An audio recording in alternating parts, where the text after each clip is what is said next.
අර දිසානායක මැතිතුමා ගරු කතානායකතුමනි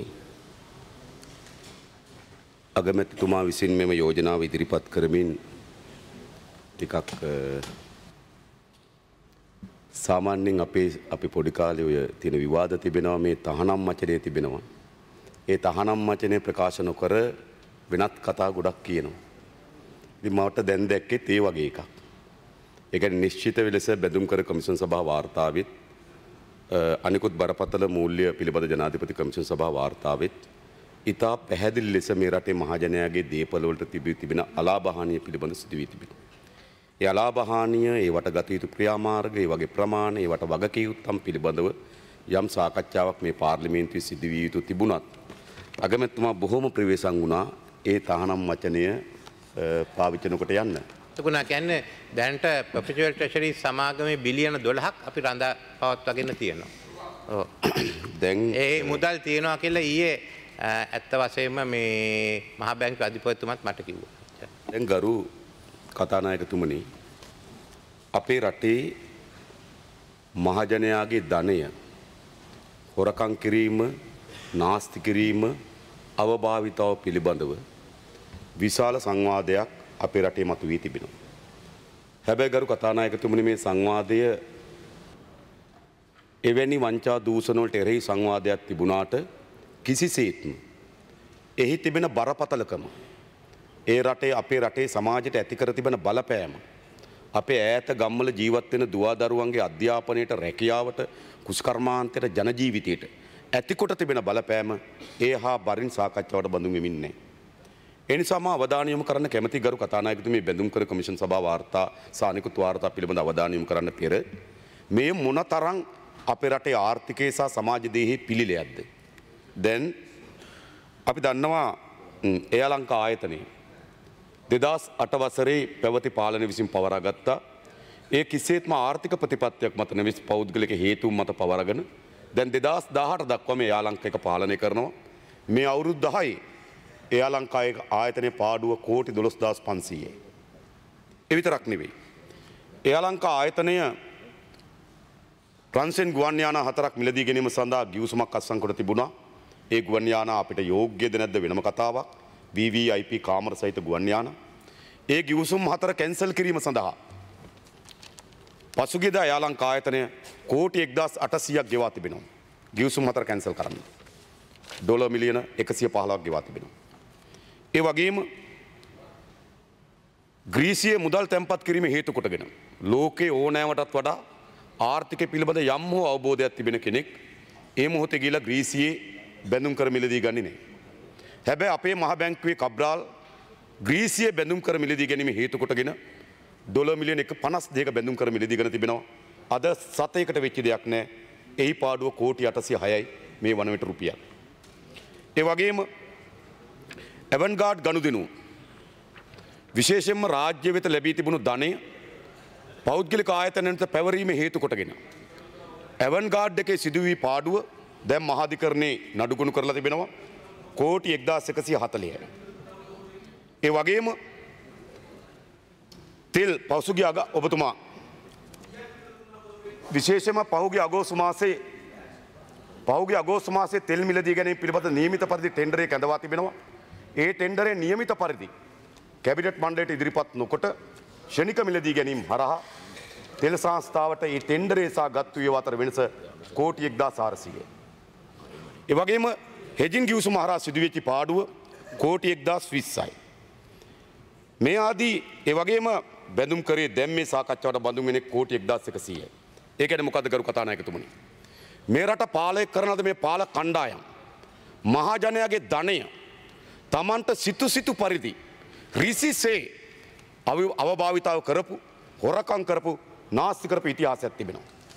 මේකේ භයානකම තත්ත්වය ගරු කතානායකතුමනි පසුගිය 2015 ජනවාරි මාසයේ 8 වෙනිදා එම මැතිවරණ වේදිකාවේ විශාල ලෙස සාකච්ඡාවට බඳුන් වුණේ පැවති පාලනයේ වංචා සහ දූෂණයන් පිළිබඳව. ඒ අකාර්යතාවය පිළිබඳව. එහි මුදල් අවභාවිතාව පිළිබඳව. ඒ තරම් ඒ වගේ ඕනෑමටත් වඩා වැඩියෙන් සංඛ්‍යා දත්ත තොරතුරු සාක්ෂි සහිතව ඒවා සමාජයේ සාකච්ඡාවට බඳුන්ගෙන තිබුණා. එනිසාමත් ජනවාරි මාස 8 වෙනිදා මේ පාලනයට ලැබුණු ජනවරමි පිටිපස තිබුණු හරය අන් කවරක්වත් නෙවෙයි ගරු කතානායකතුමනි මේ වංචනිකන දඬුවම් දීම වංචන කරන දීපල අත්පත් කර ගැනීම සහ වංචාවෙන් වැළැක්වීම. හැබැයි ආණ්ඩුව ගොඩනගා කෙටි කාලයක් ඇතුළත වංචනිකයන් දඬුවම් දෙනවා වෙනුවට වංචනිකයන් ආරක්ෂා කිරීමේ පිළිවෙතකට තමුන්නාන්සලා අවතීර්ණ වුණා. වංචා කරපු දේපල පවරා ගන්නවා වෙනුවට ඒ දේපල වලින් යම් පංගුවක් Tamanටත් අත්පත් කරගත හැකිද කියන සාකච්ඡාවට අවතීර්ණ වුණා. ඒ නිසා සමහර අමාත්‍යවරු ඉතාමත් ඍජු ලෙස මැදිහත් වෙමින් ඒ වංචා කරලා ධනෙන් කොටසක් Taman වෙත අත්පත් කර ගැනීම සඳහා පරීක්ෂණ යටගැන්වීම පරීක්ෂණ ඉදිරියට ගෙන යාමට බාධා කිරීම සිදු වූ බව මේ පාර්ලිමේන්තුවේ ඕනෑවටත් වඩා වැඩියෙන් එළිදරව් වී තිබෙනවා. හිටපු පොලිස් අමාත්‍යතුමාට මේ පාර්ලිමේන්තුවේ ඇතිච්ච විවාදයක් හේතු කොටගෙනම එතුමාට අමාත්‍ය ධූරයෙන් පවා ඉල්ලා අස්වෙන්න සිදු වී තිබුණා. ඒ වංචනිකම් පිළිබඳව ඉදිරිපත් කළ කරුණු මත. එනිසා වංචාවට දඬුවම් දෙන්නේ නැ අය වංචනිකයන් ආරක්ෂා කර වංචනිකයන්ගේ දේපල පවරා ගන්නව වෙනුවට වංචා කරලාද දේපල බෙදා ගැනීම සඳහා වූ සාකච්ඡාවකට අවතීර්ණ වුණා. ඊටත් වඩා භයානකම තත්ත්වය තමයි තමුන්නාන්සලාත් මහා පරිමාණ වංචා දූෂණ වලට හවුල් වෙන්න පටන් ගත්තා. ඒකේ සංකේතාත්මක ගනුදෙනුව තමයි පෙබරවාරි මාසේ 27 වෙනිදා සිදු වූ මේ බැඳුම් කර ගනුදෙනුව. බැඳුම් කර ගනුදෙනුව කිසිසේත්ම මේ අවුරුදු 3ක වංචා දූෂණ දූරාවලිය නෙවෙයි. ඒ වංචා දූෂණ දූරාවලිය නෙවෙයි බැඳුම් කර ගනුදෙනුව පෙබරවාරි මාසේ 27 වෙනිදා 2015 සිදු වුණු මෙම වංචා දූෂණවල සංකේතය. ඒක දූරේ මුළු දූරාවලියම නෙවෙයි. අපි වෙන දවසක ඒ දූරාවලිය පිළිබඳව සවිස්තරාත්මකව මේ පාර්ලිමේන්තුව විවාද කරන්න අපි ලෑස්ති. හැබැයි මේ සංකේතය පෙබරවාරි මාසේ 27 වෙනිදා මේ ගනුදෙනුව සිදු වුණාට පසුව ගරු කතානායකතුමනි මාර්තු මාසේ 17 වෙනිදා මාර්තු මාසේ 9 වෙනිදා අපි මාධ්‍ය සාකච්ඡාවක් පවත්වන මේ කරුණු එල්දරව් කරනවා. ගරු කතානායකතුමනි මේ පාර්ලිමේන්තුවේදී 2015 මාර්තු මාසේ 17 වෙනිදා හැන්සාඩ් වාර්තාවේ මම විසින් 23 දෙක යටතේ ප්‍රකාශයක් කරලා මේ බැඳුම් කර ගනුදෙනුව පිළිබඳව සවිස්තරාත්මක තොරතුරු ඉල්ලා සිටීමත් ඒ ගනුදෙනුවේ ස්වභාවයත් එළිදරව් කරා. අවසානයේදී මා අසා සිටි ප්‍රශ්න දෙක කීපෙ මේක. මේ දින 20යි. පෙබරවාරි 27 මාර්තු 17. දැන් අවුරුදු 3යි. 3ට තව පොඩි කාලයක් අඩු. හැබැයි දින 20යි. දින 20ක් ඇතුළත මේ පාර්ලිමේන්තුව ඇහුවේ මොකක්ද? මං ගරු කතානායකතුමා හැන්සාඩ් වාර්තාව උපුටා දක්වනවා. 2015 පෙබරවාරි මාසේ 27 වන දින බැඳුම් කර නිකුතුවේ වටිනාකම දසගුණයකින් ඉහළ දැමීමට හේතුව කුමක්ද? බිලියනයක් ඉල්ලලා බිලියන 10ක් දක්වා වර්ධනය කිරීමට හේතුව කුමක්ද? 2 හදිසි මුදල් අවශ්‍යතාවයක් වෙනුවෙන් වෙනත් වෙන්දේසියකට අදාළ කොන්දේසි පූර්වයෙන් ප්‍රකාශ කර නැවත කැඳවීමට පියවර නොගත්තේ යයි. මොකද ආණ්ඩුව කිව්වා මේක වැඩි කරන්න හදිසි මුදල් අවශ්‍යතාවයකට. ඊට පෙර දිනේ අගමැති උපදේශකයෙකුට මලික් සමරවික්‍රම මැතිතුමත් ඒ වගේම මුදල් අමාත්‍යවරයාත් කබිර අමාත්‍යවරයාත් ඇතුළු කණ්ඩායමක් සාකච්ඡාවක් නිරත වුණා. ඒ සාකච්ඡාවෙන් එවකට මාර්ග ඉදිකිරීම සඳහා තිබෙන බිලියන 79ක් හඳුන්වන්න තිබුණා ගෙවීම සඳහා. ඒක හරි. හැබැයි ඒ සඳහා මුදල් අවශ්‍ය තිබුණා නම් මම පාර්ලිමේන්තුවේ ප්‍රශ්න කරනවා. හදිසි මුදල් අවශ්‍යතාවයක් වෙනුවෙන් වෙනත් වෙන්දේසියක් අදාළ කොන්දේසි පූර්වයෙන් ප්‍රකාශ කර නැවත කැඳවීමට පියවර නොගත්තේ ඇති. ඇයි? මුදල් අවශ්‍ය නම් පූර්ව කොන්දේසිය සහිතව ඉතා ඉක්මනින් නැවත වෙන්දේසියක් කැඳවන්න තිබුණා. හැබැයි ඒ වෙන්දේසිය නොකැඳවා බිලියන 1 බිලියන 10 දක්වා වැඩි කරගත්තේ ඇයි? තුන්වෙනි ප්‍රශ්නම බහනවා. මිලියන 1000ක් වැනි මුදලක් කල්පිරීම සඳහා අවුරුදු 30ක කාලයක් ලබා දුන්නේ කුමන හේතුවක් මතද? ඒ වෙනුවෙන් 12.5ක ඉහළ පොලි අනුපාතකයක් ප්‍රකාශයට පත් කරනු ලැබුවේ ඇයි? මිලියන 1000ක වැනි මුදලක් අවුරුදු 30ක කල්පිරීමත් සඳහා 12.5ක පොලි අනුපාතකයක්. එවකටත් බැඳුම් කර දිවිතික වෙළඳ පොලේ 9.3කට තිබියදී 12.5 දක්වා ඉහළ වෙන්දේසියක් ඉහළ තීරණයක් ගත්තේ ඇයි? ඊළඟම මහනවා පෙබරවාරි මාසේ 26 වන දින පැවති රැස්වීම හා ඒ කියන්නේ මා කලින් කියපු අමාත්‍යවරුන්ගේ රැස්වීම හා පසුදින බැඳුම් කර නිකුතුවේ අගය ඉහළ දැමීම අතර සම්බන්ධයක් තිබේද? මොකද මේ සම්බන්ධය මේ රැස්වීම සහ මේ බැඳුම් කර ඉහළ දැමීම සඳහා? ඊළඟ බැඳුම් කර නිකුතුවේ අගය ඉහළ දැමීම නිසා ඉහළ පොලි අනුපාතකයක් යටතේ වූ ලන්සුල් පිළිගැනීමට සිදු වේද? එසේ නම් එමගින් මහ බැංකුවට අලාභයක් සිදු වී තිබේද? එසේ නම් ඒ කොපමණද? මේ ආන දින 20කට පස්සේ පෙබරවාරි මාසේ 27 වෙනිදා. 6 පෙබරවාරි මාසේ 27 වෙනි දින බැඳුම් කර නිකුතුව සඳහා එක් ආයතන විසින් ඉදිරිපත් කළ ලද ලන්සු ප්‍රමාණය සහ එක් ආයතනයට බැඳුම් කර නිකුත් කරන ලද ප්‍රමාණය වෙන්වෙන් වශයෙන් සභාවට ඉදිරිපත් කරන්නේද? ඒ මොකක්ද සඳහා නෙවෙයි පර්පචුවල් සමාගමට මෙතන විශේෂ අවස්ථා ලබා දීලා තිබෙනවද කියලා දැනගන්න. ඊළඟ මෙම ගනුදෙනුව පිළිබඳව පවත්වනු ලබන පරීක්ෂණය සාධාරණ අපක්ෂපාතී වනු පිණිස මහා බැංකුවේ සභාපතිවරයා තාවකාලික ඉවත් කරනු ලබන්නේද? මේක තමයි ගරු කතානායකතුනි පෙබරවාරි මාසේ 27 වෙනිදා මේ පාර්ලිමේන්තුව අහ ප්‍රශ්නය. ගරු කතානායකතුනි අවාසනාවන්ත තත්ත්වය තමයි මාර්තු මාසේ 17 වෙනිදා 2015 අවුරුද්දේ මේ අහන ප්‍රශ්නවලට මෙම 2018 ජනවාරි මාසේ 1 වෙනිදා බැඳුම් කර කොමිසම් සභා වාර්තාව නිසි පරිදි ඉදිරිපත් වන තෙක් නියමිත පරිදි පිළිතුරු මේ රටට ලැබුණේ නැහැ. ඒකේ සැලකිය යුතු පංගුවක් කෝප් සභාවාරා ඉදිරිපත් කළා තිබුණත් පෞද්ගලික සමාගමක් වන පර්පචුවල් සමාගමේ මේ මැදිහත් වීම පිළිබඳව මේවට පිළිතුරු ලබා දුන්නේ නැහැ. ගරු කතානායකතුමනි මේ පාර්ලිමේන්තුව තියෙන කුමකටද? සිදුවෙන මොහොතේදීම ඒ පිළිබඳ මේ පාර්ලිමේන්තුවේ ප්‍රශ්න කරනකොට විශේෂම මහ බැංකුව බාර අමාත්‍යවරයා හැටියට කටයුතු කරපු අග්‍රාමාත්‍යවරයා නිසි බරින් සහ නිසි වගකීමෙන් යුතුව මේ පිළිතුරු මේ ප්‍රශ්න පිළිබඳව සොයා බැලිය යුතු තිබුණා.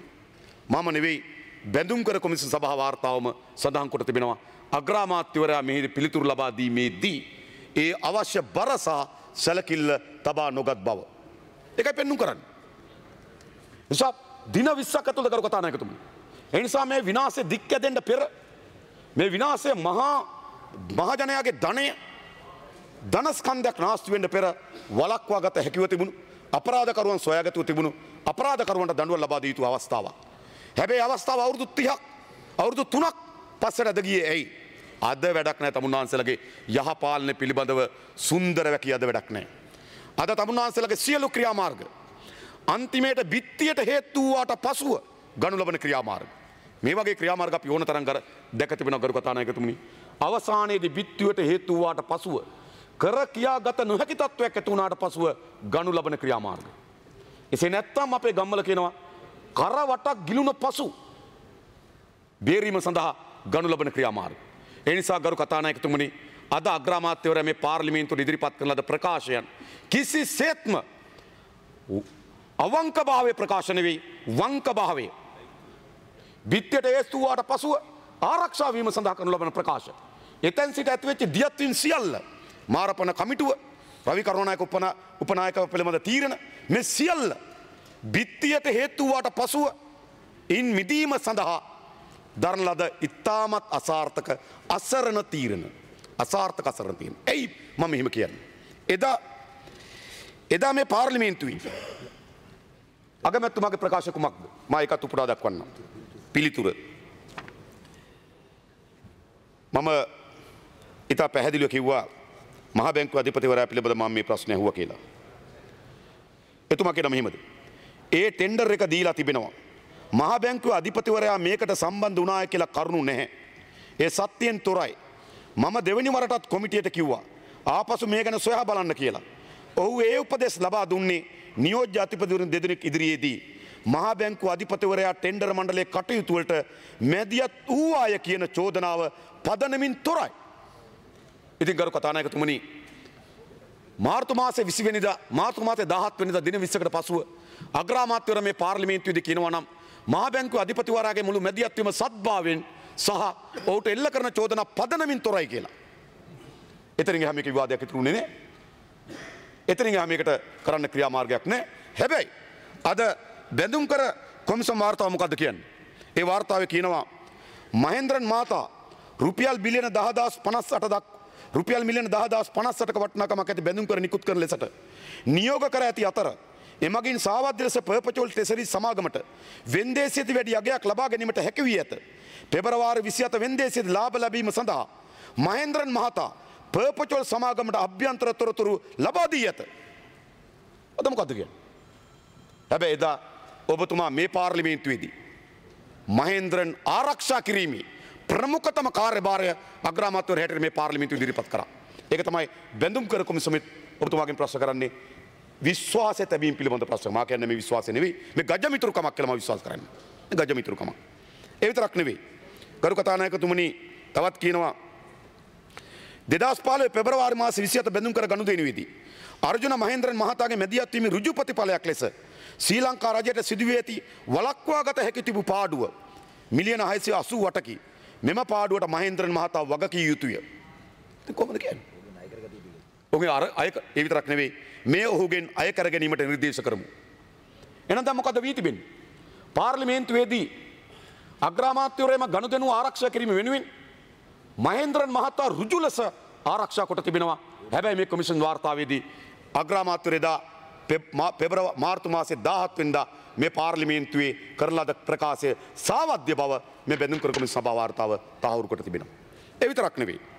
ගරු කතානායකතුමනි මේකට පිටිපන කමිටුව පත් කරා. ඒක පිළිබඳ ඡේද ගණනාවක් තිබෙනවා. හැබැයි මම මේ ඡේද ගණනාව පුටා දක්වන්න සූදානම් වෙන්නේ නැහැ. හැබැයි මේ පිටිපන කමිටුව පිළිබඳව අග්‍රාමාත්‍යවරයා විශේෂ අවධානයක් යොමු කරනවා. ඒ පිටිපන කමිටුව ඉතාමත් නිරවුල් කමිටුවක් කියලා. ඒ සඳහා විශාල වගන්තියක් තමයි එක වගන්තියක් ඔබතුමාට පුටා පෙන්වන්නම්. මේ සඳහා ආර්ථික විශේෂඥයින් ඕන කියලා තමයි සමහර අය කියනවා. මම අහන්න එක ප්‍රශ්නේ නඩු දැම්මත් නඩු අහන්නේ කවුද? අපි ආර්ථික විශේෂඥයන් නඩුකාරයන් කරනවද? පත් කරන්නේ සාමාන්‍ය නීතිඥවරු. මේක අපට නඩු දමන්න බෑ. නැත්තම් ව්‍යවස්ථාව වෙනස් කරලා විශේෂඥයන් ගෙන්නන්න ඕන. නැත්තම් ජූරියකට ප්‍රයිමරි ඩීලර්ස්ලා දමන්න ඕන. මතක තියාගන්න. නඩුවක් දැම්මත් අන්තිමට නඩුව අහන්නේ මේ සුදුසුකම් තිබෙන අය මිසක් වෙන කවුරුවත් නෙවෙයි. මහා අධිකරණ දිස්ත්‍රික් අධිකරණ නඩුව අහන්නේ මේ අය. මොකක් හරි විදියකට නීතිය කඩ කරලා තිබෙනවා නම් මේක උසාවි ඉදිරිපත් කරන්න බෑ. ඉස්සර වෙලා මේ ගැන අහන්න මේ නීතිඥයන් තුන්දෙනා ඉන් පස්සේ කටයුතු කරන්න මම මේක නීතිඥයන් තුන්දෙනා පත් කිරීම. මේ පිටිපන කමිටුව තමයි මේ පරීක්ෂණය මෙම වංචාව සොයා බැලීම සඳහා තිබෙන ඉතාමත් විධිමත් සහ පැහැදිලිම කමිටුව බව පුනः අග්‍රාමාත්‍යවරයා මේ පාර්ලිමේන්තුව ඉදිරිපත් කරා. හැබැයි කනගාටුවට කරුණ ගරු කතානායකතුමනි බැඳුම් කර කොමිෂන් සභා වාර්තාව ඉතා පැහැදිලිව පෙන්නුම් කරලා තිබෙනවා. පිටිපෙන කමිටුව ඊට අවශ්‍ය වෙන පරිචය හෝ ඊට අවශ්‍ය වෙන දැනුම හෝ එවැනි කාර්යභාරයක් කිරීමට සුදුසුකම් නොමැති බව. ජේෂ්ඨ සහ ප්‍රකට නීතිඥවරුන් තිදෙනෙකු යුත් පිටිපන කමිටුවේ සමාජිකයින් රජයේ සුරකම් සහ රාජ්‍ය ණය වැනි සාපේක්ෂ සංකීර්ණ විෂයපතයක් පිළිබඳව තාක්ෂණික දැනුමක් හෝ ප්‍රායෝගික අවබෝධයක් සහිත වූ නොවූ බව කොමිසමේ අදහසයි. මෙම කමිටුවට තමන් පරීක්ෂාවට ලක් කරන්නා වූ කරුණේ තාක්ෂණික හා ප්‍රායෝගික පැතිකඩ පිළිබඳව දැනුම සහ අත්දැකීම් ඇති සමාජිකයන් සිටියේ නම් පරීක්ෂණ කමිටුවේ කාර්යක්ෂම විය හැකි තිබු බව කොමිසමේ අදහසයි. එනිසා එදා අග්‍රාමාත්‍යවරයා මේ පාර්ලිමේන්තුවේදී මෙම කමිටු පිටිපන කමිටුව තමයි මේ පරීක්ෂා කිරීම සඳහා සුදුසුම සහ ශක්තිමත්ම කමිටුව ලෙස වගන්ති ගණනාවකින් තහවුරු කරලා තිබුණත් කොමිෂන් සභාව ඉතා පැහැදිලි නිර්දේශ කර තිබෙනවා පිටිපන කමිටුව ඒකට කිසිදු සුදුසුකමක් නොමැති බව. ඒ නිසා ගරු කතානායකතුමනි ඉතා පැහැදිලිව මෙම ගනුදෙනුව සිදු වූ මොහොතේ සිට විශේෂ භාර අමාත්‍යවරයා හැටියට අග්‍රාමාත්‍යවරයා ඒ ආන්දෝලනය තුඩු දුන්නාට පසුව පාර්ලිමේන්තුවේ වගකීම් ලෙස අග්‍රාමාත්‍යවරයා ඒ වගේම වංචා දූෂණවලට එරෙහිව ජනවාරි මාසයේ 8 වෙනිදා ප්‍රතිඥා දීපු අග්‍රාමාත්‍යවරයාගේ සමස්ත හැසිරීමම දූෂිතයාට දඬුවම් දීම හෝ දූෂණ එළිදරව් කිරීම වෙනුවට දූෂිතය ආරක්ෂා කිරීම සහ දූෂණය වසන් කිරීම දෙසට යොමු වී තිබුණා. ඒ නොකියා තමයි බැඳුම් කර මා ගන්න කොමිසම ඒ තරම් ප්‍රබල තැනකට යයි කිය අගමැතිවරයාට ඒ ඍජු චෝදනාව කරන්න. හැබැයි ජනාධිපති කමිෂන් සභාව ඒක ව්‍යංගේ මා හිතනවා ඒක එහෙම තමයි කියලා. ඒක තමයි සිංහල භාෂාව. ඔව්. නේද? ඒකෙන් කියන මොකද්ද? අග්‍රාමාත්‍යවරයා මහ බැංකුවේ අධිපතිවරයා සහ ඔවුන් විසින් දෙන ලද තොරතුරු මත මුළුමනින්ම විශ්වාසය නොතැබිය යුතුද තිබ්බයි කියන. ඒකෙන් කියන්නේ මොකද්ද? ඔවුන් ආරක්ෂා නොකළ යුතු තිබුණා. මේක අනිත් පැත්ත. කියන්නේ නෙගටිව් එක. පොසිටිව් එක මොකද්ද? ආරක්ෂා නොකළ යුතු තිබුණා. ඒකයි මේ කියන්නේ. ඒ නිසා මේ බැඳුම් කර කොමිෂන් සභාව වාර්තාව හමුවේ නිශ්චිත ලෙස විශේෂ භාර අමාත්‍යවරයා ලෙසත් අග්‍රාමාත්‍යවරයාට එල්ල වී තිබෙන චෝදනා කිසිසේත්ම බැහැර නොකළ යුතු චෝදනා කියලා අපි විශ්වාස කරනවා. ඒ නිසා මේ පරීක්ෂණය ඉදිරියට ගෙන ආ යුතු තිබෙනවා. අපරාධ පරීක්ෂණ දෙපාර්තමේන්තුවට, නීතිපති දෙපාර්තමේන්තුවට මා කියන්නේ ඒවා කවදාවත් ස්වාධීන ආයතන බවට පත්වේවි කියලා. ඒවා හැමදාමත් දේශපාලන හස්තයන්ගේ වමනාවන් මෙත කටයුතු කර තිබෙන ඉතිහාසයක් තිබෙනවා. අපි ෆයිල් ලාච්චුව යටට යන විදිය දන්නවා. චෝදනා වෙනස් විදිය දන්නවා. චෝදනා වලින් ගැලවෙන්න චෝදනා ගොනු කරපු ඉතිහාසයක් තිබෙනවා. අපි ඉතා හොඳින් දන්නවා. අපරාධ පරීක්ෂණ දෙපාර්තමේන්තුව තමන්ගේ නිමිත්ත කලින් හොයා ගන්නවා. එක්ක දූෂිතයක් එක්ක නම් කර ගන්නවා. නම් කරගෙන පරීක්ෂණ පෙළගස්සනවා. එක්කෝ නිවැරදිකරු පෙළගස්සගෙන පරීක්ෂණ පෙළගස්සනවා. ඒම දේශපාලන ඉතිහාසයක් මේ පරීක්ෂණ දෙපාර්තමේන්තුවල තිබෙනවා අපි විශ්වාස කරනවා. ඒ නිසා අපි 100% මේ පරීක්ෂණ පිළිබඳව විශ්වාසයක් අපට නැහැ. හැබැයි අපි විශ්වාස කරනවා මේ අපරාධකරුවන්ට මේ වංචනිකයන්ට දඬුවම් ලබා දීම සඳහා අපේ රටේ පාර්ලිමේන්තුව විසින් සකස් කර තිබෙන නීති සහ පිහිටුවා තිබෙන ආයතන ඒවා දේශපාලන හස්තයන්ගේ මුළු අධිකාරීත්වයට යට වී තිබෙනවා නම් අවසානයේදී ගරු කතානායකතුමනි මේ අපරාධකරුවන්ට වංචනිකයන්ට දඬුවම් දීම සඳහා ඉතාමත් වගකීමක් තිබෙන මේ රටේ ජනතාවට. නිසා අපි විශ්වාස කරනවා මේ රටේ ජනතාව මේ අපරාධකරුවන්ට තමන් අතේ තිබෙන බලය උපයෝග කරගෙන දඬුවම් දෙවි කියන දැඩි විශ්වාසයක් අපි තුළ තිබෙනවා. සමාජයේවත් අපරාධකරුවන්ට වංචනයකට දඬුවම් දීම සඳහා පෙළඹෙන්නේ නැත්නම් ඒ සඳහා නායකත්ව දිටුව වංචනිකයන් සහ දූෂිතයන් නම් ඒ සඳහා තිබෙන ආයතනයන් අකාර්යක්ෂම වෙලා දේශපාලන හස්තයන්ට මැදිහත් වී තිබෙනවා නම් අවසානයේදී මේ අවනඩුව තියෙන කා ඉදිරිපිටද ගරු කතානායක තිබෙන අවසානයේදී මේ අවනඩුව තිබෙන්නේ මහජනයා ඉදිරිපිට. ඒ නිසා මහජනයා මේ අවනඩුවට හොඳ තීන්දුවක් ගත්තේ නැත්නම් ගරු කතානායකතුමනි අපේ මහජනයා ගැනත් කල්පනා කරලා බලන්න ඕනකම තිබෙනවා. ඒක අපිට කියන්න තිබෙන්නේ මේ කොමිෂන් වාර්තාව පිළිබඳව. ඊළඟ ගරු කතානායකතුමනි බරපතල වංචා දූෂණ පිළිබඳව ජනාධිපති පරීක්ෂණ කොමිසම සභා වාර්තාව පිළිබඳව අවධානය යොමු කරන්න කැමැතියි. විශේෂයෙන්ම ගරු කතානායකතුමනි අපි දන්නවා මෙම වාර්තා ලබා දීපු දින වකවානු සහ ඒවා පාර්ලිමේන්තුවට ඉදිරිපත් කරපු දින වකවානුත් එක්ක සංසන්දනය කරලා බලනකොට කිසිසේත්ම අපට එම වාර්තාව ටිකක් නින්ද්‍රාශීලී නිකන් ඒක වාර්තාව එළියට එන්න කලින්ම නිකන් හමස් පෙට්ටියට ගියාදෝයි කියන සැකයක් ඇති වෙන තරමට එම වාර්තාවට මෙතෙක් කාලයක් සිදුවෙච්ච සිදුවීම් දිහා බලපුවහමට හිතාගන්න අපිට එහෙම තමයි හිතාගන්න වෙන්නේ. ගරු කතානායකතුමනි මේ පරීක්ෂණ 34ක් තිබෙනවා. මා කිසිසේත්ම කියන්නේ නැහැ මේ පරීක්ෂණ 34 තමයි ඒ වකවානුව පිළිබඳ කරන ලද මහා වංචා දූෂණ 34 කියලා. මේක නෙමෙයි. දැනට අල්ලස් කොමිසමේ සාකච්ඡාවට බඳුන් වෙන තිබෙන විශාල කරුණු ප්‍රමාණයක් තිබෙනවා. ඒ වගේම බරපතල මූල්‍ය අපරාධ විමර්ශන කොට්ටාසේ පරීක්ෂණ භාජන වෙමින් තිබෙන නඩු ගොනු කරගෙන පරීක්ෂණ ගණනාවක් තිබෙනවා. ඒ වගේම විගණකාධිපති දෙපාර්තමේන්තුවේ එවැනි පරීක්ෂණ ගණනාවක් තිබෙනවා. ඒ වගේම විනිමය පාලන පනතට අනුව කොටස් වෙළඳ පොලේ ඇති කරන ලද ගේම් පිළිබඳව පරීක්ෂණයක් සිදු වී යයි කියලා අපි විශාල බලාපොරොත්තුකින් හිටියා. විශේෂයෙන්ම තිලක් කරුණාරත්න මහතා එහි ප්‍රධාන නිල දුරට පත් වුණාට පසුව අපේ විශාල බලාපොරොත්තුවක් තිබුණා එතුමා කාර්යක්ෂමව එම ශේත්‍රයේ ඇති වී තිබෙන වංචා දූෂණ සහ ගේම් පිළිබඳව වඩාත් පරීක්ෂණ ඉස්සරහට යයි කියලා. නමුත් මා දැන් තිබෙන අවබෝධය අනුව එවැනි කිසිදු පරීක්ෂණයක් සිදු නොවන බව තමයි වාර්තා වී තිබෙන්නේ.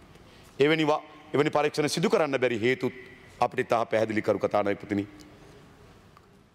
කලකට වහ නේද? කලකට කලකදී වහ කලකදී රහ වෙනවලු. ඒ නිසා 2015ට කලින් හිටපු බොහෝ අය වහ වෙලා හිටපු අය 2015 ජනවාරි මාසය 8න් පස්සේ රහවීමේ ප්‍රතිඵල තමයි අද විනිමය පාලන පනත අනුව ඒ දේවල් ඉස්සරහට යන්නේ නැත්තේ. නම් ගම් අවශ්‍ය නම් තොරතුරු අවශ්‍ය නම් ඕන වෙලාවක කියන්න පුළුවන් එදා වහ අද රහ වෙච්ච විදිය. ඒ නිසා ගරු කතානායකතුමනි ඒ ආයතනවල තිබීදී ඒ ආයතනවල තිබීදී මෙම කමිෂන් සභාව විසින් 34ක් පරීක්ෂණයට භාජනය කොට තිබෙනවා. ඒ 34න් දැන්ට වාර්තා කොට තිබෙනවා මිලියන 3172ක් කෝටි 317ක් 317 කෝටි 24 ලක්ෂයක් මහජනයාගේ ධනය අවභාවිතා වී හෝ නාස්ති වී හෝ හොරකම් වී තිබෙන බවට වාර්තා කොට තිබෙනවා. ඒකේ ගරු කතානායකතුමනි මා එකින් එක ගොඩාක් විස්තර කරන්න ගියේ නැතුවට දැන් ආందోලනයේ තුඩු දී තිබෙන ස්වාධීන රූපවාහිනියේ ගනුදෙනුව පිළිබඳව මම ඔබතුමාගේ අවධානය යොමු කරන්න සූදානම්. විශේෂයෙන්ම ස්වාධීන රූපවාහිනිය ඒ වකවානුවේදී මෙම දැන්වීම් ප්‍රචාරණය කිරීම මුළු මනින්ම රූපවාහිනී ආයතනය මැතිවරණය සඳහා උපයෝග කර ගැනීම ආදී කරුණු හේතු කොටගෙන ඇති වී තිබෙන පාඩුව පිළිබඳව ගරු කතානායකතුමනි මෙහිම දක්වනවා. ඒ ජනාධිපතිවරණයේදී මීඩියා ෆැක්ටරි නියෝජිත ආයතනයේ දැන්වීම් වලින් මරවුන් වගේ කියන මිලියන 101ක් වික්ටර් ඇඩ්වර්ටයිසින් නියෝජිත ආයතනයේ දැන්වීම් වලින් මිලියන 8ක් රෙඩ් කාඩ් මගින් මිලියන 112ක් මෛත්‍රීපාල මහත්මයාගේ දැන්වීම් ප්‍රචාර නොකිරීම හේතු කොටගෙන මිලියන 9ක් ආදී මිලියන 235ක ඒ කියන්නේ 23 කෝටි 52 ලක්ෂයක් මේ ITN නාලිකාවේ මුදල් අවභාවිතාව වූ බව සඳහන් වී තිබෙනවා. ගරු කතානායකතුමනි කෝටි 23ක් ITN නාලිකාව. ඉතින් මං හිතන්නේ නාලිකාවක් ඉතුරු වෙයි කියලා. එවැනි කුඩා ආයතනයකින් මිලියන 235ක් ඔබතුමා කියනවා කොච්චරද දෙනවද? නෑ ඔක්කොම කතා කරනවා. ඔබතුමා ගන්න. ඔක්කොම කතා කරනවා. ඒ නිසා ගරු කතානායකතුමනි මේ පිළිබඳව මේ පරීක්ෂණ වාර්තාවේ සඳහන් වී තිබෙනවා මේ ආන්දෝලනයේ තුරු දුන්නු එක මේකේ 6 වෙනි වග උත්තරකරුවා ලෙස ගරු කතානායකතුමනි හිටපු ජනාධිපතිතුමා නම් කරලා තිබෙනවා. හැබැයි නම් කිරීමට අමතරව මෙහෙම සඳහන් කරලා තිබෙනවා දැන්වීමලත් පාර්ශ්වය වන මහින්ද රාජපක්ෂ යන අය අල්ලස් පනත යටතේ 70 වන වගන්තියේ විස්තර කර ඇති දූෂණයේ නැමැති වරද දූෂණයට කුමන්ත්‍රණය කිරීමේ වරද දූෂණයට අනුබල දීමේ වරද යන මෙම වැරදි එකක් හෝ ඊට වැඩි ගණනක් සිදු කර ඇති බව මෙම කොමිෂන් සභාව තීරණය කරයි. මෙම කොමිෂන් සභාව තීරණය කරයි මේකෙන් වැඩි ගණනක්.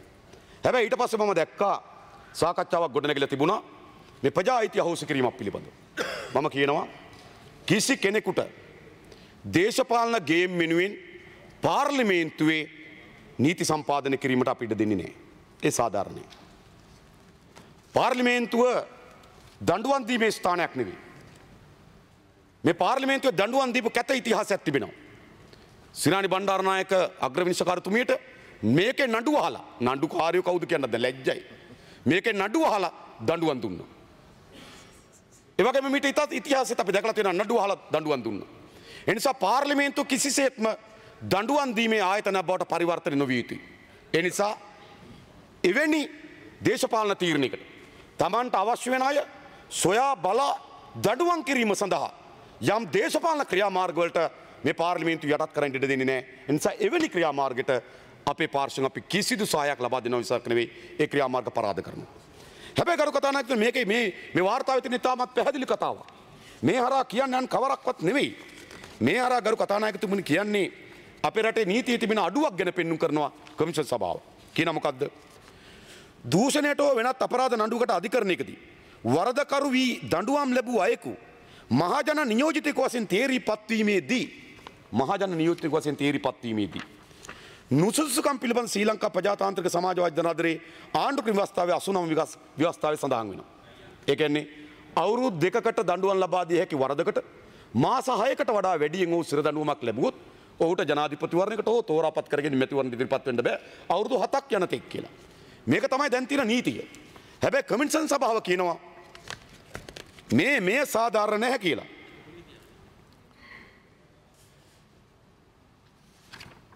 ඒක කියන මෙහෙම සිර දඬුවම් විධි දේශපාලනඥයෙකු ඒ කියන්නේ මෙහෙමයි වරදකට වරදකරු කිරීමෙන් මහජන නියෝජිතයෙකු වශයෙන් පත් කිරීමට නුසුදුසු වන ඉහත සීමාවන් අන්න ඒකයි මේක කියන්නේ ඉහත සීමාවන් සලකා බැලීමේදී පෙනී යන්නේ සිර දඬුවම් විධි දේශපාලනඥයෙකුට උවද 7 වසරකින් පසුව නැවත මහජන නියෝජිතයෙකු වශයෙන් තේරීපත් වීමට අවස්ථාව ඇති බවයි.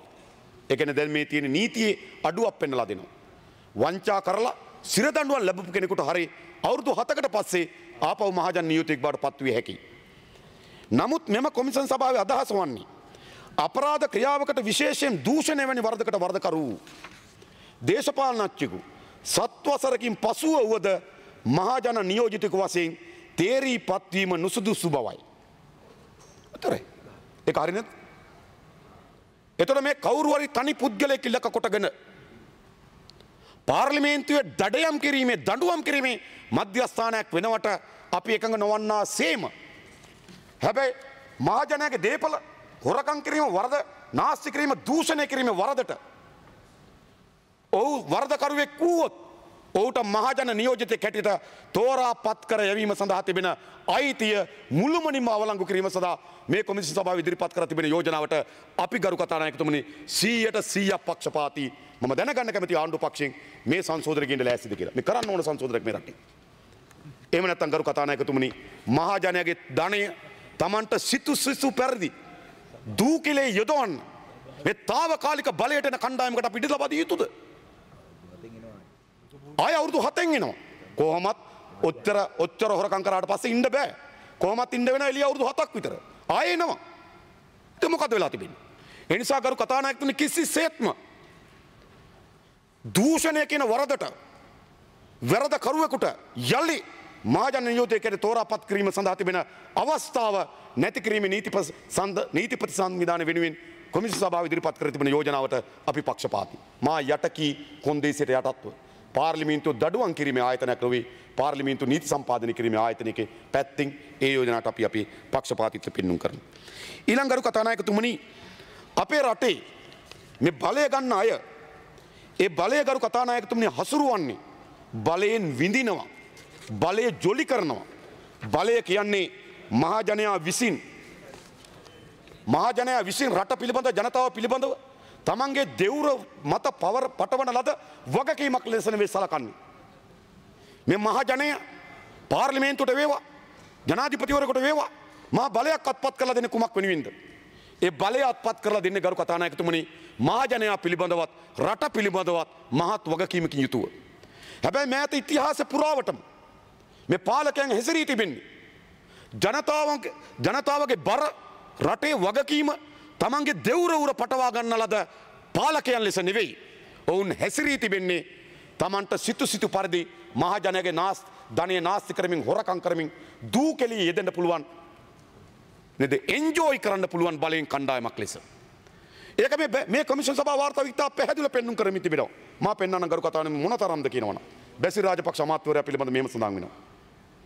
ඔහු අභ්‍යන්තර ගුවන් ගමන් වෙනුවෙන් අමාත්‍යංශෙන් ගෙවලා තියෙනවා මිලියන 155ක්. ඊට පස්සේ ගමනගම ව්‍යාපෘතයෙන් ගමන් සඳහා යොදලා තියෙනවා මිලියන 161ක්. ඔහුගේ වාහන ඔහුට නියමිත වාහන වලට වඩා අතිරේක වාහන පාවිච්චි වෙනුවෙන් මිලියන 612යි. ඔහුට නියමිත ආරක්ෂාවට වඩා අතිරේක ආරක්ෂාව වෙනුවෙන් මිලියන 264යි. එනිසා ඔහු සිදු කොට තිබෙන පාඩුව රුපියල් මිලියන 1200ක් කොට මේ වාර්තාවේ සඳහන් වී තිබෙනවා. මිලියන 1200ක්. එතන මොකද මේ පෙන්නුම් කරන්නේ? මේ පෙන්නුම් කරන අන්කවරක්වද මේ ගුවන් වියදම් බලපුවාම ගරු කතානායකතුමනි බොහෝ දුරට එතුමා පොළවට වඩා වැඩියෙන් උඩ ඉන්න උනා. පොළවට වඩා වැඩියෙන් උඩ ඉන්න උනා. මේ අවුරුදු 5ට. එනිසා ගරු කතානායකතුමනි මිලියන 1200ක් මහජනයාගේ ධනය තමන්ගේ පෞද්ගලික සුඛ විහරණ වෙනුවෙන් ජොලි කිරීම වෙනුවෙන් එන්ජොයි කිරීම වෙනුවෙන් වැය කරන පාලක තන්ත්‍රයක් වෙනස් විය යුතු නැද්ද? වෙනස් විය යුතු නැද්ද දේශපාලන සංස්කෘතිය? ඒක අපි තමුන් අසලෙන් අහන්න. ගරු කතානායකතුමනි මා දැක්ක මේ වාර්තා පළ වෙන වෙලාවේ කොමිෂන් සභාව අනුව ඉදිරිපත් කරන සාක්ෂි ඒ සාක්ෂි වලින් ඉතා මැනවින් පෙන්නුම් කරමින් තිබුණා මොකද්ද? සමහර නාවික හමුදා සිවිලියන් තියාගෙන හිටියේ නෝනාගේ හැට්ටේ ආය කටුව ගන්න.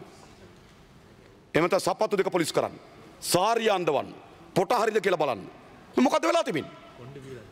මේ රටේ මහජනයාගේ ධනය Tamanට සිතු පරිදි විනාශ කිරීම සඳහා අවශ්‍ය වෙන ජොලි කිරීමේ බලයක් තමයි තමුන්වහන්සේලාගේ පාලනය. ඒ නිසා ගරු කතානායකතුමනි මේ කොමිෂන් සභාව වාර්තාවේ ඒ පිළිබඳවත් ඉතා පැහැදිලිව සඳහන් කොට තිබෙනවා. ඒ වගේම ගරු කතානායකතුමනි මේ ධනය නියමිත පරිදි එක්රස් කොට තිබෙන වියදම් කිරීම සඳහා අනුබලය දී තිබෙන ධනය වක්‍රාකාරයෙන් තමන් කොහොමද තමන්ගේ හිතවතුන් වෙත අදින්නේ කියන එක හිතවතුන් වෙත මහජනයාගේ ධනය ඇදලා දෙන්නේ කොහොමද කියන එක ගරු කතානායකතුමනි මේ වාර්තාවේ ඉතා පැහැදිලිව සඳහන් කොට තිබෙනවා. ඒක තමයි ගරු කතානායකතුමනි හම්බන්තොට වරාය විවෘත කිරීම උත්සවය. ඒව ගරු කතානායකතුමනි එක මොහොතකදී තමන්ගේ දේශපාලන කඳවුර මහත් උත්කර්ෂයට නංගන්න ඒ වෙනුවෙන් පොතපත ලියන්න ඒ වෙනුවෙන් චිත්‍රපට ලියන්න ඒ වෙනුවෙන් මහා ප්‍රාඥ වගන්ති කියන්න ස්තෝත්‍ර ගායනය කරන්න කණ්ඩායම් හදනවා. ඒ කණ්ඩායම් වල නඩත්තුව මේ ආයතන හරහාම විවිධ ව්‍යාපෘති වලින් ලබා දෙන එක බව පැහැදිලි. ඒ සිද්ධාන්තයත් මෙම කොමිෂන් සභා වාර්තාවේ ගරු කතානායකතුමනි පෙන්눔 කරලා තිබෙනවා.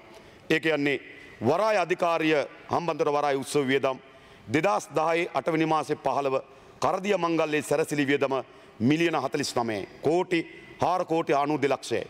එම උත්සවයේ සංවිධාන වියදම සංවිධාන වියදම 3 කෝටි 37 ලක්ෂයයි. 2010 11 18 එම වරාය විවෘත කිරීමේ උත්සවය 6 කෝටි 40 ලක්ෂයයි.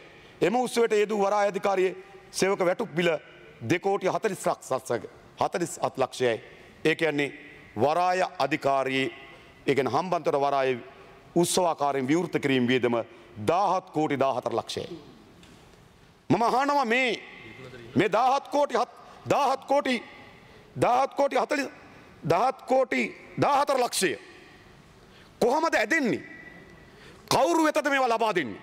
මේ ලබා දෙන්නේ තමන්ගේ ස්ත්‍රෝත්‍ර ගායනයක් වෙනුවෙන් පෙනී හිටන කණ්ඩායම් මෙත සල්ලි අදින මාවත බව පෙන්눔 කරනවා මේ රාජ්‍ය දූරාවලිය. එයත් මෙම බැඳුම් කර කොමිෂන් සභා වාර්තාවේ මෙම බරපතල මූල්‍ය අපරාධ පිළිබඳ කොමිෂන් සභා වාර්තාවේදී ඉතා පෙන්눔 කරන එක නිදර්ශනයක්. කොහොමද මේ මහජනයාගේ ධනෙ තමන්ගේ හිතවතුන් වෙත අයථා පාරවලින් අදින්න කියන සංඥාව මේකෙන් ලබා දීලා තිබෙනවා. ඒ විතරක් නෙවෙයි ගරු කතානායකතුමනි. විශේෂයෙන්ම මෙම වංචා දූෂණ වලට ලක් වූ අය කවරාකාරයෙන්ද දේශපාලන බලය සමග යැපෙන්නේ ආරක්ෂා වෙන්න කියන පණිවිඩයත් මෙම බැඳුම් කර මෙම බරපතල මූල්‍ය අපරාධ පිළිබඳ කොමිෂන් සභා වාර්තාවෙන් ඉදිරිපත් වී තිබෙනවා. විශේෂයෙන්ම අම්පාර දිස්ත්‍රික්කයේ නගරාධිපතිවරයා එවකට දයට කිරුළ කියන ව්‍යාපෘතියෙන් මෙම වාර්තාවේ සඳහන් වෙන ආකාරයට වැසිකිලි පද්ධතියෙන් පවා ලැජ්ජයි. තාවකාලික වැසිකිලි පද්ධතියෙන් පවා මහජනගේ මුදල් හොරකම් කරපු කෙනෙක්. ඔහු එවකට පැවති පාලන ඉතාමත් සුවච කීකරු ශක්තිමත් ගෝලී. හැබැයි ඒ ගෝලය අද මොකද වී තිබෙන්නේ? මෙම බැඳුම් කර කොමිෂන් සභාව මෙම වාර්තාව සමාවෙන්නේ. මෙම බරපතල මූල්‍ය අපරාධ කොමිෂන් සභාව වාර්තාව පිළිගන්නා ලද ජනාධිපතිවරයාගේම මාතර නගරාධිපති අපේක්ෂකයා බවට පත් වෙන්නේ කොහොමද? ඒකෙන් පෙන්නන්නේ මොකද්ද?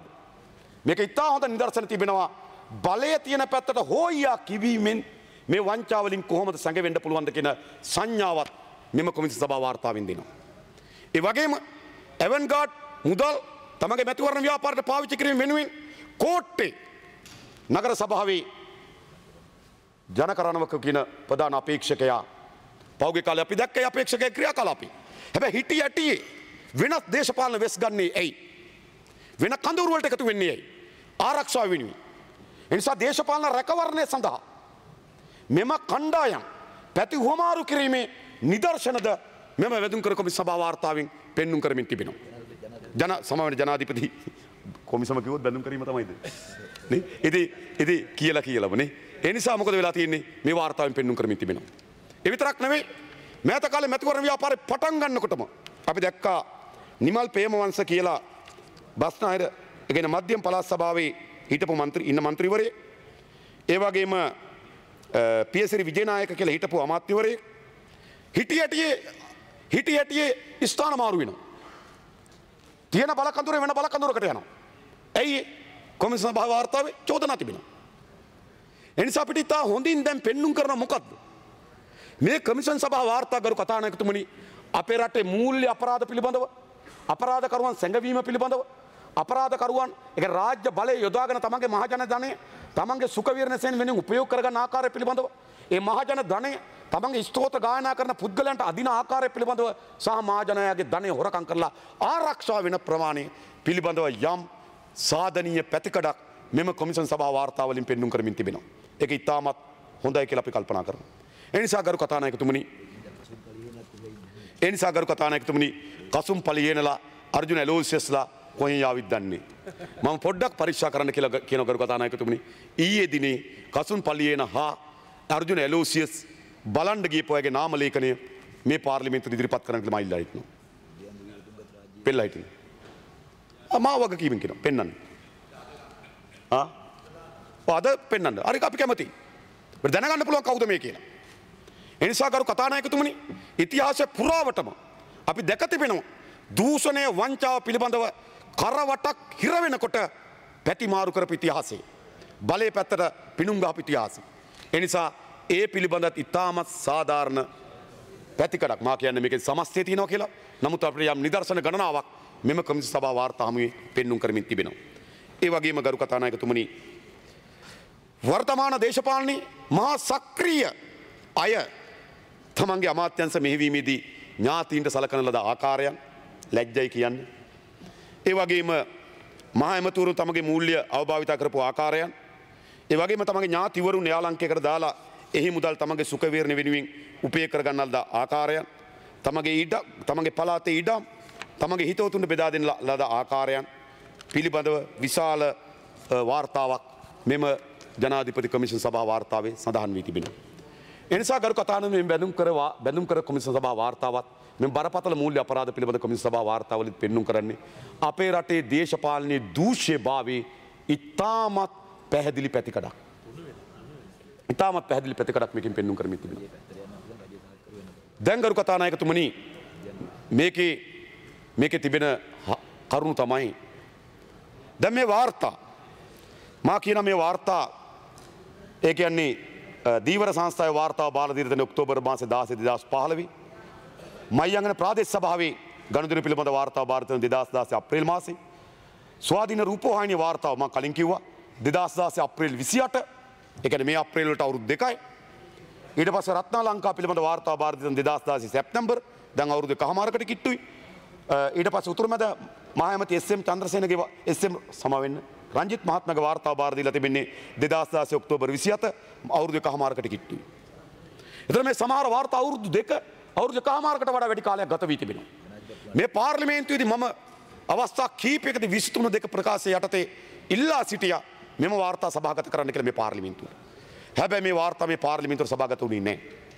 ඊට පසුගිය අයවැය විවාදයේදී මේ වාර්තාවට ඍජු ලෙස වගකිය යුත්තේ ජනාධිපති මෛත්‍රීපාල සිරිසේන මහත්මයා අතර මේක ලබා දුන් නිසා එතුමාගේ කාරක සභාවස්ථාවේ විවාදයේදී මම එතුමාගෙන් දිගින් දිගටම ප්‍රශ්න කර හිටියා කරුණාකරලා මේ වාර්තා අපිට ඉදිරිපත් කරන්න කියලා. හැබැයි අඩුම තරමේකට පිළිතුරක්වත් මේ පාර්ලිමේන්තුවේ ලැබුණේ නැහැ. ඒතර අපිට සාධාරණ සැකයක් පැන නගිනවා. නැවත මේ වංචා දූෂණයන්ට එරෙහිව තිබෙන විරෝධය යම් දේශපාලන රංගනයක පැතිකඩක්ද මේකෙන් පෙන්눔 කරන්නේ. ඒකත් අපි හරියට නිරාකරණය කරගත යුතු තිබෙනවා.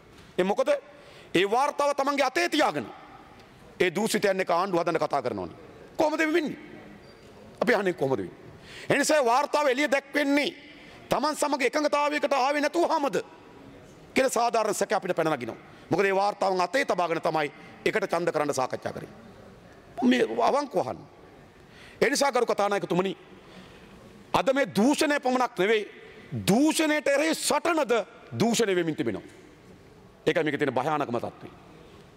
ඒ හින්දා ව්‍යාජ දූෂණ විරෝධී කණ්ඩායම් කරලියට එමින් තිබෙන කාලවකවානුව බවට මේ මැතිවරණ කාලවකවානුව පත් වී තිබෙනවා. දූෂණයට එරෙහිව සටන කිසිසේත්ම දූෂණය වීමට ඉඩ නොදිය යුතු කියන ස්ථාවරේ ජනතාව විමුක්තියෙන් අපි ඉන්නවා ගරු කතානායකතුමනි. එනිසා ගරු කතානායකතුමනි අවසන් වශයෙන් මේ දූෂණ වලල්ල මේ දූෂණ යාන්ත්‍රණය හුදු තනි පුද්ගලයෙක් දෙන්නෙක්ගේ තනි හිතුවක්කාරී ක්‍රියාමාර්ගයක් නොවේ. මේක ගරු කතානායක දූෂිත වලල්ල. මේ වලල්ල දැන් දශක ගණනාවක් තිස්සේ අපේ රටේ ස්ථාවරව මේ වලල්ල පවතිනවා. ඒ වලල්ල ඇතුලේ දේශපාලන කණ්ඩායමක් ඉන්නවා. දේශපාලන කණ්ඩායමක් ඒ වලල්ල ඇතුලේ ඉන්නවා. මා කියන්නේ සියලු දෙනාම කියලා. හැබැයි ඒ දේශපාලන කණ්ඩායම සියලු දෙනාටම වඩා වැඩියෙන් බලවත් කණ්ඩායම. ඒකයි භයානකම තියෙන්නේ. මේ නිකන් මැදවච්චියෙන් එන മന്ത്രിයෝක හිටියා කියලා නේද? තනමල් වලින් එන മന്ത്രിයෝක හිටියා කියලා මුකුත් වෙන්නේ නැහැ. හැබැයි මේ දූෂිත වලල්ල ඉන්නේ කවුද හැමදාම? හැමදාම පාලන බලය ජනතාව විසින් ලබා දී තිබුණත් නැතිවරණයකදී ඒ ජනතාව විසින් ලබා දෙන බලය හැම ආණ්ඩුවකදීම 3-4 දෙනෙක් අතර කේන්ද්‍රගත වෙනවා. ඒ 3-4 දෙනා මේ දූෂණ වලල්ලේ හරියට අසුන්ගත වෙනවා. ස්ථානගත වෙනවා. ඒක කණ්ඩායම. ආණ්ඩු මාරුවේදී ගරු කතානායකතුමනි ඒ දූෂිත වලල්ලේ දේශපාලකයන් කණ්ඩායමක් එළියට එනවා. එක්කෙනෙක් දෙන්නෙක් ඉතුරුත් වෙනවා. තව දූෂිත කණ්ඩායමක් එකට ඇතුල් වෙනවා. ආණ්ඩු මාරු වෙලා කෙටි වෙලාවකදී ඒ දූෂිත වලල්ලේ දේශපාලන කොටස ස්ථාවර වෙනවා. ඒ වගේම ගරු කතානායකතුමනි මේ දූෂිත වලල්ලට රාජ්‍යාන්ත්‍රණයේ ඉහළ කණ්ඩායමක් ඉන්නවා. පරිපාලන සේවය 2400ක් වුණත් 2400ම නෙවෙයි ඉතා කුඩා කණ්ඩායමක් ඉන්නවා.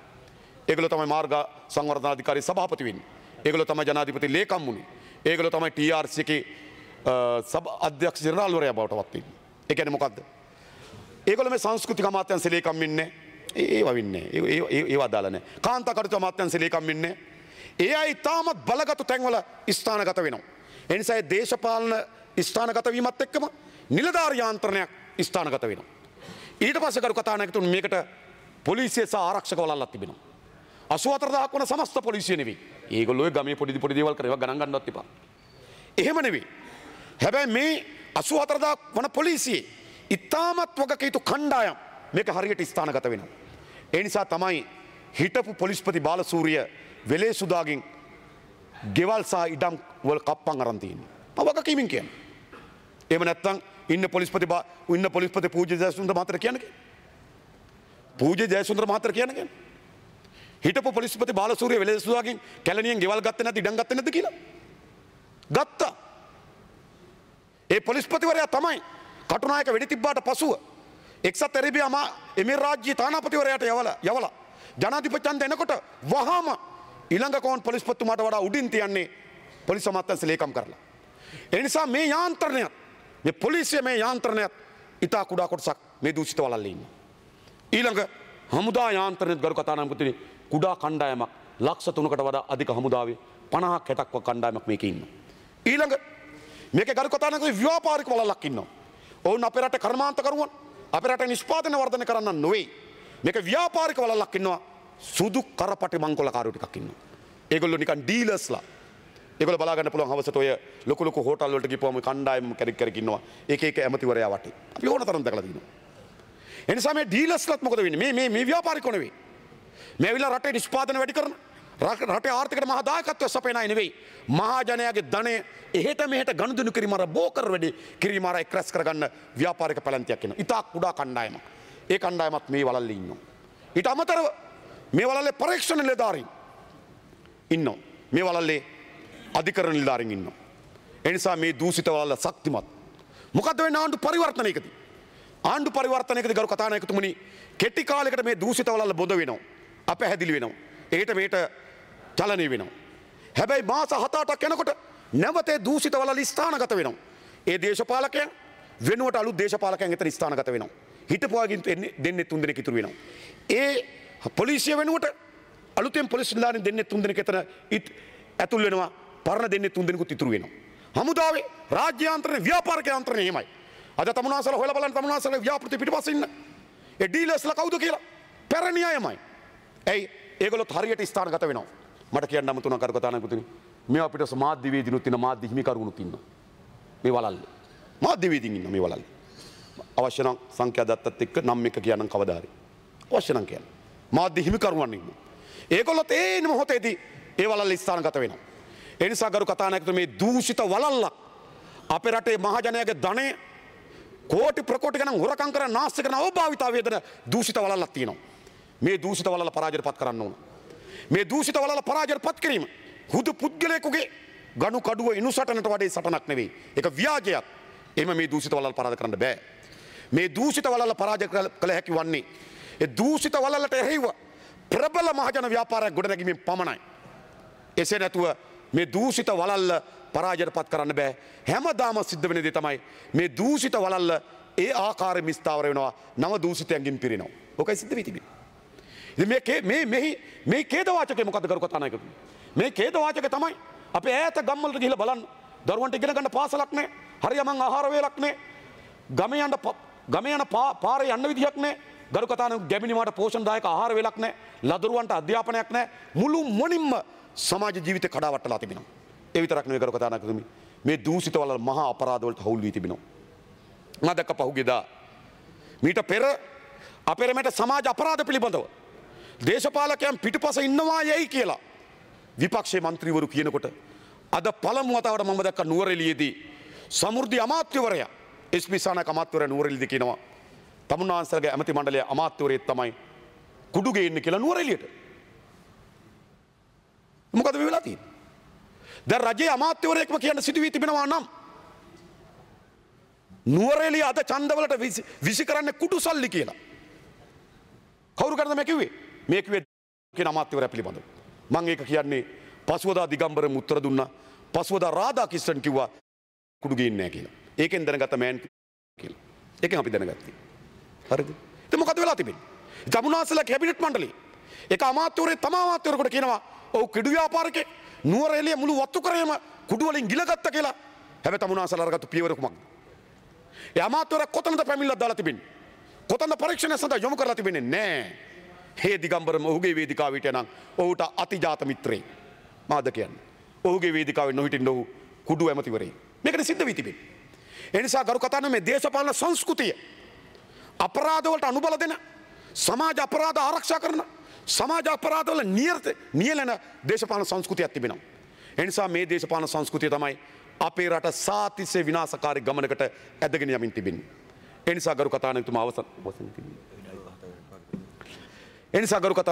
වශයෙන් කියන්නේ අපේ රට පැවති දශක ගණනාවක් කාල පරිච්ඡේදය තුල මහා විනාශකාරී මංකොල්ල කරුවන්ගෙන් රැවටිලිකාරී දේශපාලකයන්ගේ ග්‍රහණයට අසු වී තිබෙනවා.